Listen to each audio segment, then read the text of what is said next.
नमस्कार दोस्तों, मैं दिव्यांश आप सभी का स्वागत करता हूं आपके अपने चैनल द एग्जाम्स अड्डा में।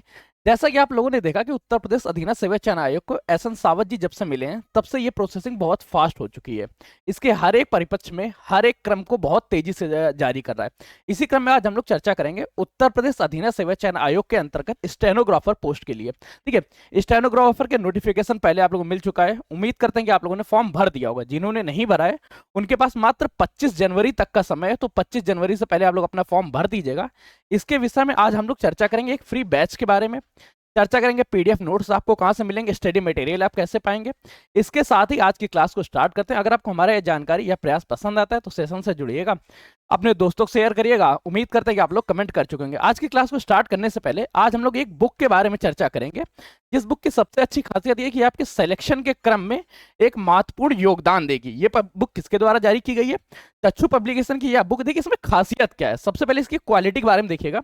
सबसे पहले तो आपको जो प्रैक्टिस सेट्स मिलेगा, इस प्रैक्टिस सेट्स में 20 प्रैक्टिस सेट्स आपको मिल जाएंगे। और इसमें केवल क्वेश्चंस नहीं है। देखिए हम लोग जब भी प्रैक्टिस करते हैं तो प्रैक्टिस करते समय सबसे बड़ी समस्या आती है कि हमारे क्वेश्चंस गलत होते हैं। जैसे आपने ये प्रैक्टिस किया, आप एक ओएमआर सीट ले लीजिएगा, आप क्वेश्चंस देखिए, आप प्रैक्टिस स्टार्ट कर दीजिएगा। जैसे सपोज करते हैं कि आपने कंप्लीट दिया और कंप्लीट देते समय आपका 14 नंबर क्वेश्चन गलत हो गया था, जिसमें लिखा था लेन देन विरह मिलन जड़ चेतन आदि शब्द युग्मों के बीच किस विराम चिन्ह का प्रयोग किया जाएगा। ऐसे आपके एक से ज्यादा क्वेश्चंस गलत होंगे।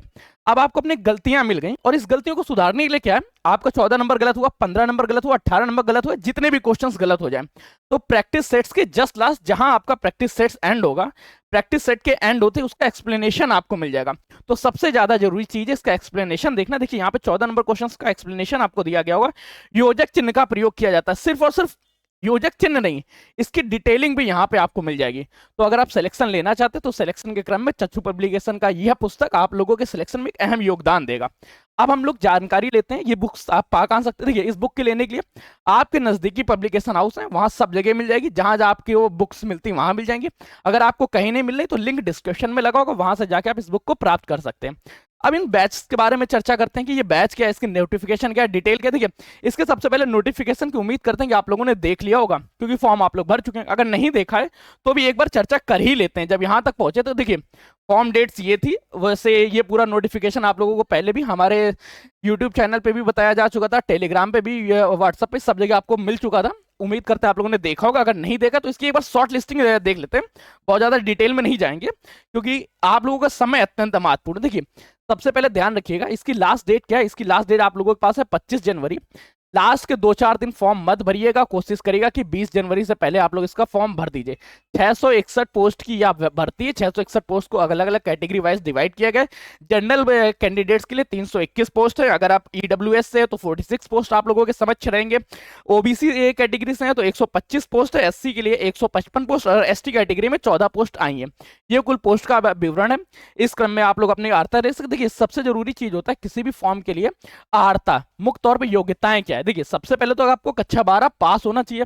अगर आप कक्षा 12 पास नहीं है तो कोई भी समकक्ष डिग्री जो भी होगी वो सारी इसमें एप्लीकेबल है। इसके साथ आपके पास ट्रिपल सी होनी चाहिए। ट्रिपल सी नहीं है तो कंप्यूटर की कोई और समकक्ष डिग्री के साथ आप लोग इस फॉर्म को भर सकते हैं। दोनों ऑप्शन है, दोनों को ध्यान रखिएगा। हाँ सबसे ज्यादा इंपॉर्टेंट है ईडब्ल्यूएस के लिए कि ईडब्ल्यूएस में क्या होता है, पिछले वित्त वर्ष का लगाया जाता है। तो इन्होंने एक डेट रखी है कि ईडब्ल्यूएस सर्टिफिकेट कब जारी होना चाहिए। आपका ईडब्ल्यूएस सर्टिफिकेट 1 अप्रैल सन 2024 से पहले का नहीं होना चाहिए और 25 जनवरी सन 2025 के बाद का नहीं होना चाहिए। मतलब ईडब्ल्यूएस से अगर अप्लाई कर रहे हैं तो आपका सर्टिफिकेट इस डेट के मध्य का ही बना होना चाहिए। इस बात का ध्यान रखिएगा। जब आप इसके बाद डीवी के लिए जाएंगे, डॉक्यूमेंट वेरिफिकेशन के लिए जाएंगे, वहां पे ये डेट बड़ी इंपॉर्टेंट रहती है। वहां पे सर्टिफिकेट किस दिन इश्यू हुआ था इस बात के लिए बहुत ज्यादा योग्यता पे सवाल खड़ा हो जाता है। इसलिए इस चीज को ध्यान रखिएगा। कब है ईडब्ल्यू सर्टिफिकेट? 1 अप्रैल 2026 से लेके 2024 से लेके 25 जनवरी 2025 के मध्य होना चाहिए। मतलब लास्ट डेट अप्लाई करने की उससे पहले का ही आपका सर्टिफिकेट होना चाहिए और ये 1 साल के लिए वैलिड होता है। कक्षा 12 पास हो गए, ट्रिपल सी हो गए, समकक्ष योग्यता दी। हाँ अब आप लोगों में से बहुत लोग ऐसे क्वेश्चन कर रहे होंगे जिनके मन में क्वेश्चंस लगातार पूछे जा चुके हैं कि सर ये स्टेनो का क्या है। मेरी अभी स्टेनो स्पीड नहीं है। देखिए स्टेनो में क्या होता है, स्टेनो आपकी हिंदी की मांगी गई 80 WPM है, 80 वर्ड पर मिनट, और वहीं टाइपिंग के लिए 25 WPM मांगी गई है। अब अगर आपके पास स्टेनो की स्पीड नहीं है तो वो भी टेंशन मत लीजिएगा, पेपर के साथ इसमें स्टेनो नहीं कराया जाता है। पहले आप लोगों का केवल मेंस का पेपर होगा, मेंस का पेपर होने के बाद मेंस का रिजल्ट आएगा, उसके बाद स्टेनो के लिए जाएंगे। पहले आप एक काम करिए, फॉर्म भर दीजिए, मेंस का पेपर दे दीजिए। जब आप मेंस का पेपर देने के बाद आपके अच्छे मार्क्स आ रहे हैं, तब आप स्टेनो की तैयारी करिएगा। 4 महीने के अंदर आपका स्टेनो कंप्लीट हो जाएगा।